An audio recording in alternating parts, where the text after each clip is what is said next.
Diş və ağız sağlamlığı hamiləlik öncəsi müayinələrdə vacib addımlardan biridir. Hamiləlik planlayan hər bir qadın yalnız ümumi sağlamlığını deyil, diş və ağız boşluğunun vəziyyətini də yoxlatdırmalıdır. Çünki ağızda olan hər bir infeksiya, istər diş ətində iltihab, istər karies, hamiləlik dövründə həm anaya, həm də körpəyə mənfi təsir göstərə bilər. Hamiləlik dövründə qadının orqanizmində bir çox dəyişikliklər baş verir. Bunlardan biri də dişlərin vəziyyətinə təsir edən mineral balansının pozulmasıdır.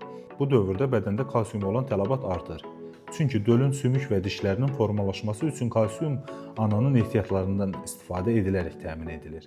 Əgər ana kifayət qədər kalsium qəbul etmirsə, bu diş mineralının zəifləməsinə, yəni dekalsinasiyaya, dişlərin zədələnməsinə səbəb olur. Hamiləlik zamanı hormonlar diş ətində şişkinlik, qanaxma, iltihab yaranmasına səbəb ola bilir.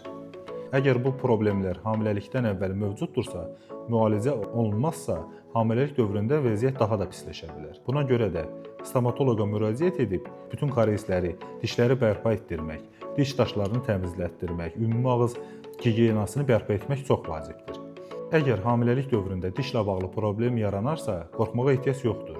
Müalicə düzgün seçilmiş həkim tərəfindən hamiləyə uyğun adrenalsiz keydicilər və digər vasitələr ilə təhlükəsiz şəkildə təmin edilə bilir.